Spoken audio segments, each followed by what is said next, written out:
Los demonios durante la presencia física de Jesús en la tierra. Por Josías Grauman. A menudo, cuando uno lee los evangelios, se sorprende por la cantidad de actividad demoníaca. Pareciera que cada 2 o 3 personas que se encuentran con Jesús están poseídos. ¿Por qué hubo tantos demonios cerca del ministerio del Señor? ¿Será esta una situación atípica hoy en nuestros ministerios, o igual? Y en caso de que sea igual, ¿cuál debe ser nuestra actitud frente a la actividad demoníaca? Permítanme hacer unas observaciones, principalmente sacadas del Evangelio de Marcos. ¿Por qué hubo tantos demonios en los evangelios? Por la presencia física de Jesús en esta tierra. Primero, es importante establecer que la Biblia nunca nos dice que los demonios van a parar de hacer lo que hacían en los evangelios. Entonces, la cantidad de demonios y su capacidad no ha cambiado, es una realidad actual. Lo que un demonio podía hacer en Marcos, puede hacerlo hoy. Esto debe empujarnos hacia la oración, en particular a pedir que Dios nos guarde del maligno, Mateo 6:13. No cabe duda que la presencia física del Hijo de Dios sobre la tierra presentó una situación única. Seguro, Satanás orquestó sus huestes para hacer todo lo posible para arruinar los planes de Dios. Entonces, parece razonable que haya una concentración única de actividad demoníaca alrededor de Jesús. Vemos evidencia de esto, tanto en la tentación de Jesús, Marcos 1:13, como en la posesión satánica de Judas, Lucas 22:3. Jesús es luz, y las tinieblas huyen delante de él. Es decir, si un demonio estuvo cerca de Jesús, éste se sintió obligado a venir y postrarse delante de Cristo, Marcos 1, 23-24, 5-6. Algo que seguro no pasaría con un cristiano hoy en día. Actualmente, sin la presencia física de Jesús, los demonios pueden obrar de manera más clandestina. De hecho, Pablo nos advierte que así será en los últimos tiempos. Primera de Timoteo 4, 1-3. El pasaje nos dice que los demonios inventarán falsas religiones cerca de la verdad para así condenar a más gente. Algunos tal vez se condenan adorando directamente a un demonio, pero muchos irán al infierno en pos de religiones como el catolicismo. ¿Tenemos la autoridad de echar fuera demonios?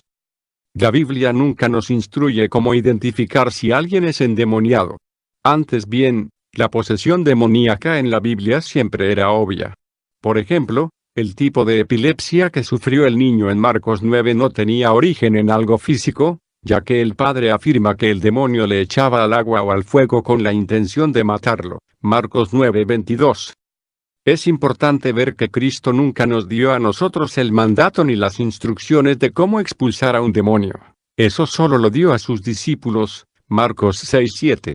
Además, en Marcos 16, 17-18, un texto cuya inspiración es cuestionable, el punto no es que todos los creyentes expulsarán demonios, ni que todos hablarán en lenguas. Pablo afirma que no todo creyente habla en lenguas, Primera de Corintios 12:30. Ni que todos beberán cosas mortíferas sin que les haga daño, sino que este es el tipo de cosas que sucedería a los creyentes en general.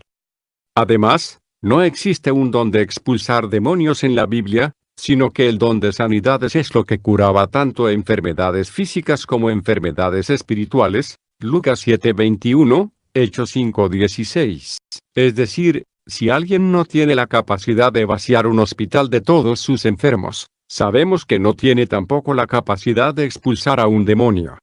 El don de sanidades existía para autentificar a los que Dios usó para poner el fundamento de la iglesia, Efesios 2:20, Segunda de Corintios 12:12, Hebreos 2:3-4, por eso vemos milagros tan extraordinarios en el primer siglo, Hechos 5:15, 19:12.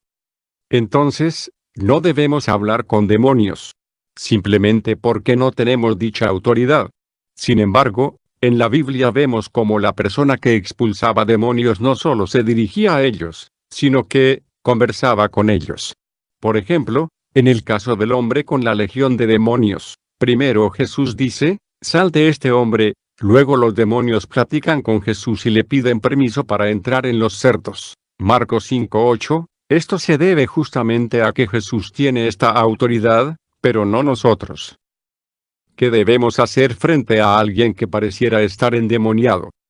1. Por razones anteriormente mencionadas, es probable que no nos enfrentemos con gente endemoniada con tanta frecuencia como Jesús. Sin embargo, como vemos en Marcos, sabemos que los incrédulos pueden ser atacados por demonios y a su vez ser poseídos por ellos.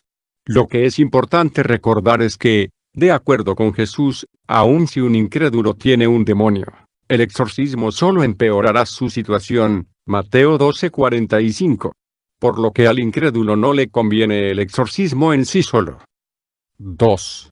En cuanto a creyentes, solo podemos ser atacados por fuera, similar, tal vez, a lo que experimentó Job. Pero el creyente no puede ser poseído, ya que nadie puede esclavizar de nuevo a un creyente, ni obligarle a pecar. Romanos 8:2. Además, somos el templo del Espíritu Santo que a su vez mora en nosotros. Romanos 8:9.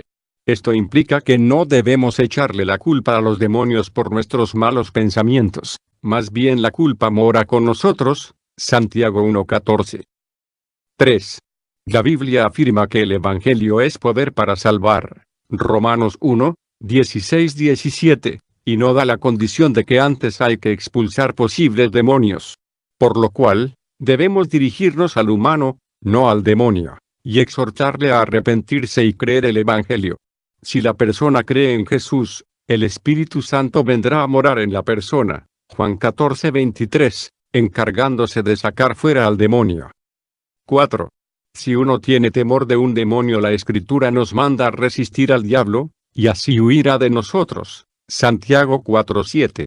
Por otro lado, si un cristiano quiere pelear la guerra espiritual, debemos ir a la Escritura para reconocer que el exorcismo no es un mandato bíblico. Al contrario, el cristiano debe tomar la única arma que tiene en esta guerra, la palabra del Espíritu, Efesios 6:17, y con ella destruir todos los argumentos que se levantan contra el conocimiento de Dios, llevando cautivo todo pensamiento a la obediencia a Cristo. 2 de Corintios 10:5. Hermanos, la guerra espiritual es real, y el poder de nuestro enemigo nos daría pavor, si no supiéramos que el que está con nosotros es mucho más poderoso. Primera de Juan 4:4. Entonces, nos basta confiar en sus instrucciones, las cuales son suficientes para nosotros. Segunda de Pedro 1:3. No hay necesidad de buscar consejos mundanos sobre cómo enfrentar a su príncipe. Armémonos con toda la armadura de Dios, peleando como Dios nos manda, resistiendo la tentación, y evangelizando con la verdad divina que destruye las mentiras del diablo.